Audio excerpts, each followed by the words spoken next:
Advance your drawing skills with this 2-point perspective drawing exercise. All you need is a pencil and a ruler to create 3-dimensional forms that look like they're flying through space.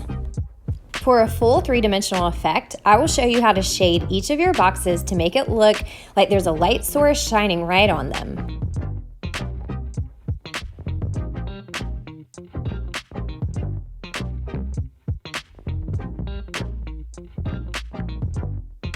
If you like what you see and you love learning about art, don't forget to subscribe so you never miss one of my tutorials. Grab a piece of paper, a ruler, and a pencil. You'll probably need a sharpener too. Start by drawing your horizon line. This is a horizontal line that your 2 vanishing points will touch, and if this were a cityscape, this would be where the sky meets the ground.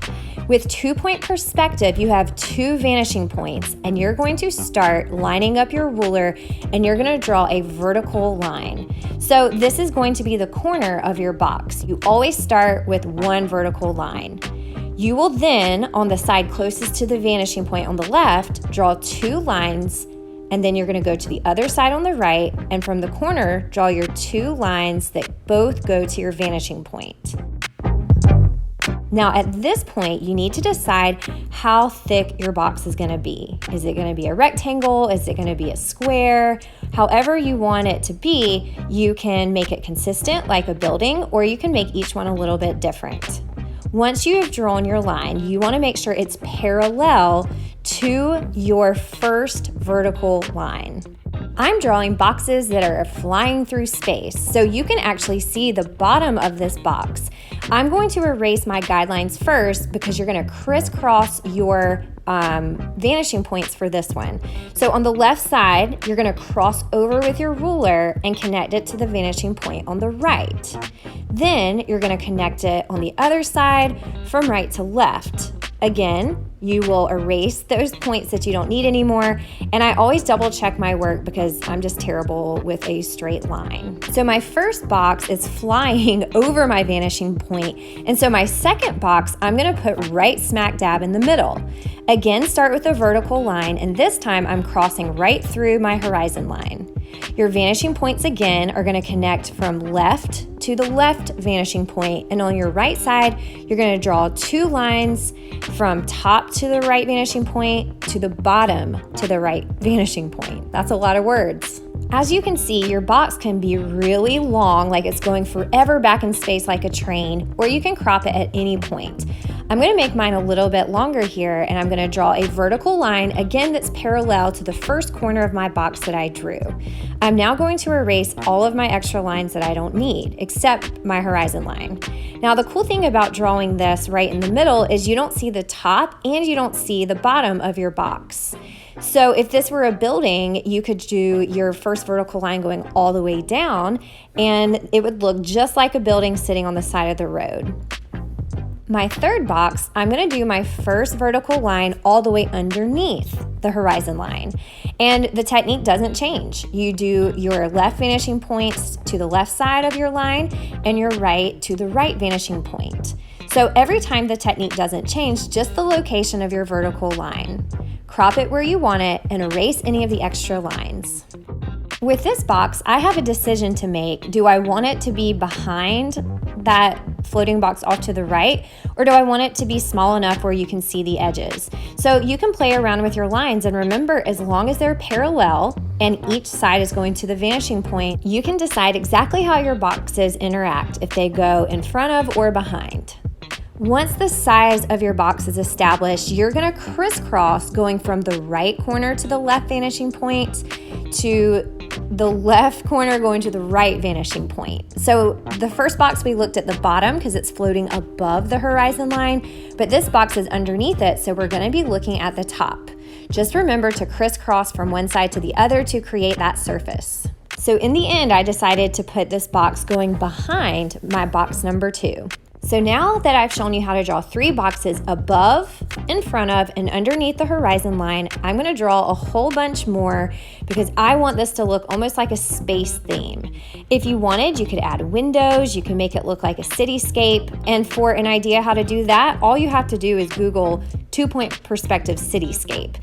I'm going for more just abstract boxes. I'm thinking of this as a drawing exercise and not like a finished realistic work of art. So every box that you see me draw, I'm repeating those exact same steps, and I promise it gets super easy where it's just second nature.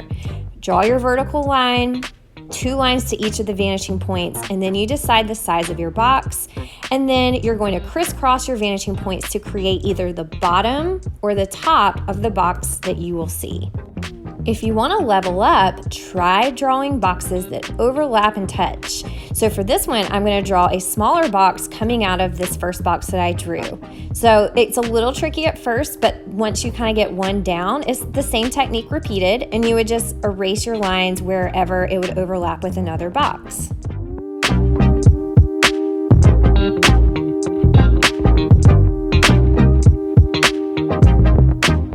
Once I got to this point, I was a little stumped. I'm like, wait, how do I finish this box? Because I wasn't sure how the box would interact with the first one that I drew. So just kind of take a step back and think about it. And remember, all your vertical lines need to be parallel. And once I remembered that, it was easier for me to finish this smaller box.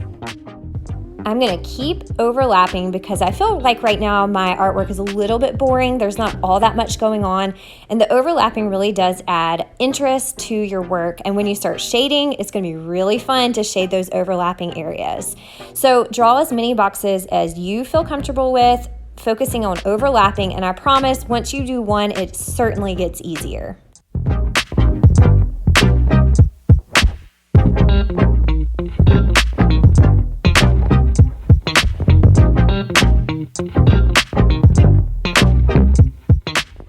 I'm ready to start shading, and this is such a great exercise because think of your boxes as planes. So each plane is each individual side of your box, and since we're doing 2-point perspective and we have a corner, there are 3 planes that we are going to be working with. I'm shading my plane closest to the left side of my paper darkest. I'm going to call it black. And then underneath that, we get a little bit more light, so I'm doing that dark gray. And then the lightest plane will be that side closest to the right-hand side of my paper. I love using my eraser for shading, so you're going to see me do a lot of erasing. And I'm going to use, I don't have a blending stick at home, so I'm using a small piece of toilet paper that I'm going to use to kind of smudge and blend some of my pencil. That's just going to make it easier to fill large spaces with one consistent value.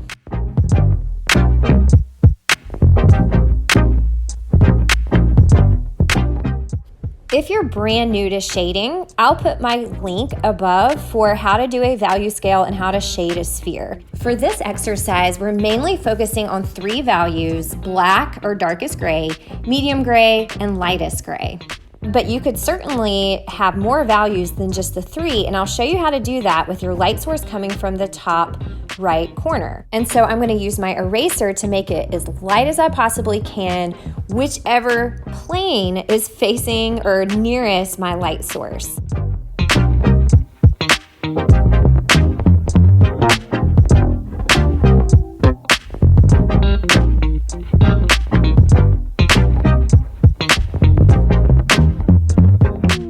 I think it's important to find a balance of applying value using your pencil and relying on your paper towel to smush and blend.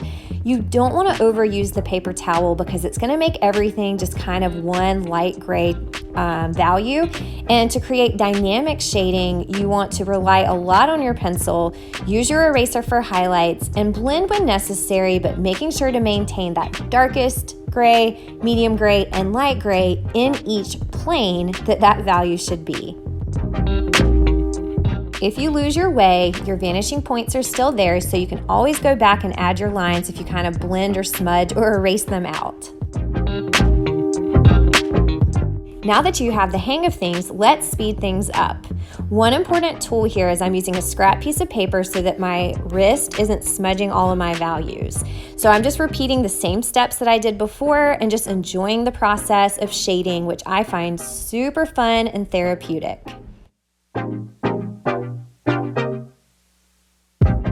While I was shading, I realized I wanted to add just a few more boxes to my design that overlap to give it a little bit more interest.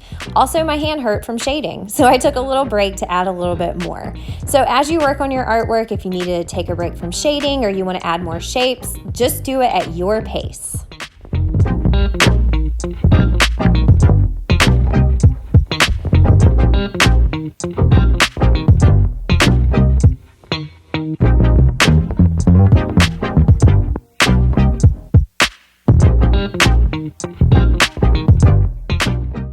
Okay, back to shading I go.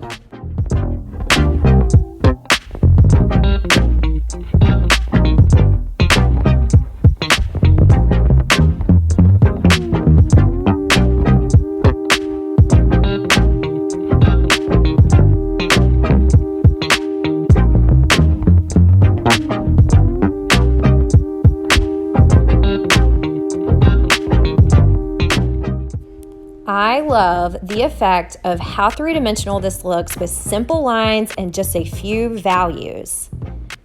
This is a great drawing exercise to enhance your skills, and you could totally make it a futuristic cityscape using your imagination.